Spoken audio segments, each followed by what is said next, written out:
Welcome to the channel, and in this video, I'll be going over my collection of the Blade movies, as well as the TV shows that were dedicated to the character, so let's get into the video. First up is Best Buy's 4K Steelbook that came out in 2020. To this day, this is still the only Blade movie made available in 4K, but with my luck, Blade 2 and Trinity will get announced after this video comes out. This Steelbook sold out pretty quickly from what I remember, but Walmart put out their own Steelbook last year, but I'm pretty sure that has since sold out as well. But the standard release is still readily available. It's kind of crazy that Warner Brothers now own these movies since they bought New Line Cinema, and they own Marvel's rival DC Comics, and they're putting out this movie on 4K that's based on a Marvel character. They didn't add any new bonus features, but have ported over all the bonus features that were on the old DVD releases. I would have loved new interviews with Wesley or David S. Goyer, who wrote all three movies, or even an interview with director Stephen Norrington, who left Hollywood shortly after this due to the disastrous experience he had making League of Extraordinary Gentlemen, or better known as LXG. Motherfucker, are you out of your damn mind? Next up is my VHS copy of Blade 1. This is actually my original copy from back in the day. I bought this at FYE during the dying days of VHSs being sold at big retail stores. I've lost a lot of VHSs from my childhood, but I'm happy this has somehow survived to remain in my collection. I have lost my DVD copy, but I've owned this movie on every format except Laserdisc. I don't own any Laserdisc and never knew it was a thing until maybe 10 years ago, but none of my rental stores carried Laserdisc, or at least I don't remember ever seeing them.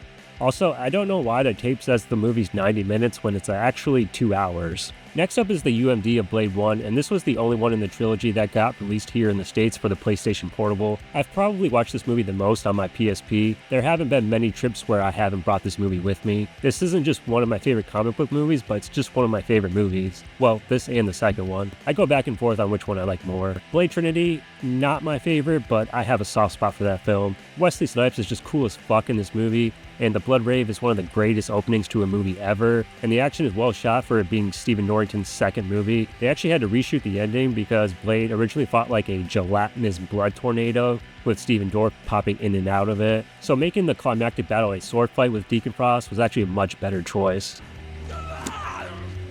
I also have the movie tie-in game for the first Blade movie, and I think this is the first time I've shown off a movie tie-in game for the PlayStation 1.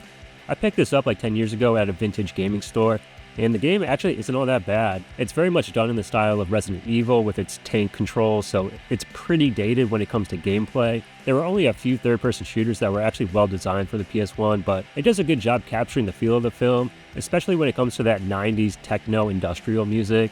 It also serves as a prequel to the movie, so it's worth playing just for the added lore. Next is my Blu-ray Trilogy set of the Blade films, and I bought this to conserve space on my shelf, but that won't be the case once the 4Ks inevitably come out of Blade 2 and 3. I heard Del Toro say that he's been overseeing a new 4K transfer of Blade 2, so where's that 4K at, Guillermo? I know there's very few people clamoring for Trinity to get a 4K, but you might as well put that out too to complete the trilogy. Trinity gets a lot of crap, and deservedly so, but the drama around the making of the movie is actually much more interesting than the movie itself. But if it weren't for this movie, who knows if we would ever get Ryan Reynolds as Deadpool, because he's told a story that someone working on the film introduced him to the character of Deadpool, and that started him on the path to eventually playing the character in X-Men Origins Wolverine, and eventually getting the character his own movie, and now it's a billion-dollar franchise. One other thing is the song RZA made for this movie. Fatal is an absolute banger, and this movie gets 5 stars for having that song in this movie. I don't like that they stack the discs on top of each other. That's pretty much always the case when Warner Brothers did these multi-packs back then. They've released this set a couple of different times with new artwork, but I got this over 10 years ago at a used video game store that sadly no longer exists. Next, I have 2 copies of Blade 2 on UMD. I bought it twice hoping that they were region free and would play on my PSP, but unfortunately they are region locked. Sometimes a UMD will say it's region 2 but will still play on my region 1 PSP. Both this movie and Blade Trinity got released overseas, but like I said earlier, we only got the original released here. It's a bummer because Blade 2 is such a great sequel. It doesn't retread the original and takes it in a new direction, with Blade having to team up with a group of vampires called the Blood Pack to combat a new strain of vampires called the Reapers, who feed on vampires, making them the new apex predator. Like every Del Toro movie, it has great creature designs, and of course Ron Perlman has a role, and in this movie he plays one of the vampires that has an antagonistic relationship with Blade. Some of the CGI is dated, like in that scene where Blade is confronted by Nisa and they have a sword fight in front of some spotlights and their silhouettes are obviously CG. Other than that, the movie is just awesome. awesome, and it gets overlooked as one of the great sequels that rivals the original, if not surpassing it. Blade 2 also got a movie tie-in game, and it's also actually pretty fun. You get to use a lot of Blade's weaponry, and instead of being a prequel like the first game, this is actually a sequel to the movie, so it's worth checking out to just spend more time in this universe. One of the weird aspects of this game is the melee. You flick the analog stick to punch and kick the enemies. Other than that, the controls are fine, but still a little clunky and take a little time to get used to. This would be the last video game tie-in for the series, as Blade Trinity didn't get one. It's as if New Line and video game developers knew that movie was gonna suck, no pun intended. Blade has popped up in other video games like the Marvel Ultimate Alliance games, and I think he was in the Midnight Suns game as well. Marvel, if you're listening, please finish that Blade game that was announced a few years ago, because I'd rather have that than a watered-down PG-13 MCU movie. I also have the comic adaptation of Blade 2. It was adapted by Steve Gerber, who's best known for creating Howard the Duck, and the cover was done by Tim Bradstreet, who did a lot of the covers for the Punisher Max series, as well as some artwork for the Thomas Jane Punisher movie. There isn't much of a difference between this comic and the finished film. Usually adaptations or novelizations are based on earlier screenplays, but this is pretty much a straightforward adaptation, albeit a shorter, abridged version. This paperback has also reprinted some Tomb of Dracula comics, where Blade made his debut, and in these comics it features Hannibal King, the character Ryan Reynolds would end up playing in Blade Trinity. I also have this mini comic that came packed with the Blade Trinity DVD. I don't know what happened to that DVD, maybe I got rid of it after getting that Blu-ray set. This comic acts as a prequel to the movie, telling the backstory of Abigail and Hannibal, leading up to the moment where they free Blade from police custody. It was written by Jimmy Palmiotti and Justin Gray of Jonah Hex fame, and it was drawn by Amanda Conner, who's probably best known for her work on Harley Quinn. Palmiotti and Gray do a good job at making the Hannibal dialogue feel like something Ryan Reynolds would have said in the movie. It's a fun and breezy read, and the Night Stalkers are a group of cool characters that I wish had gotten their own spin-off, but this movie promptly killed the Blade franchise until this TV series came out 2 years after Blade Trinity and continued the story from the movies, with rapper Sticky Fingers taking over the role from Wesley Snipes.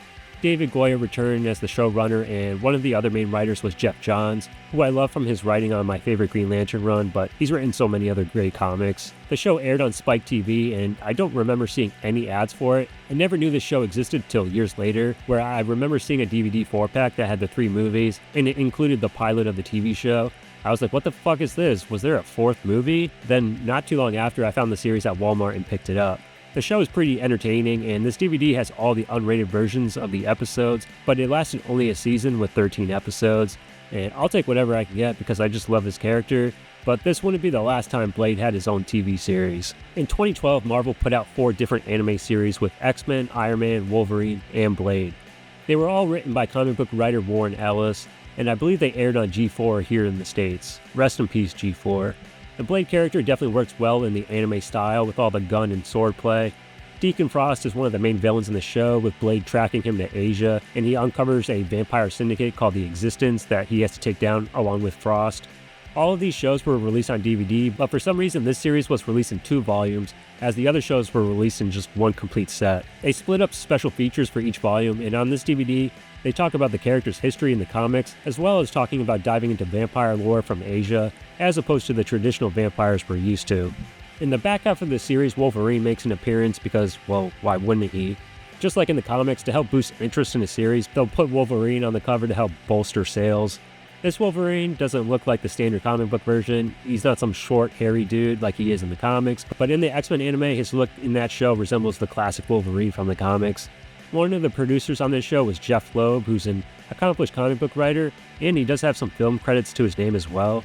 He's worked on the Schwarzenegger action classic Commando and the Michael J. Fox Teen Wolf movie. If you haven't seen any of these series, I would definitely recommend this, and it's something to tide you over till that MCU movie that's stuck in development hell. Lastly, I wanted to show one of my few Marvel Legends figures. I knew once he popped up in Deadpool and Wolverine that if he gets a figure, then I would definitely pick it up.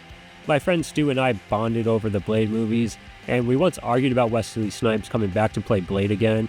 I argued against it, and this was way before the cinematic multiverse was a thing.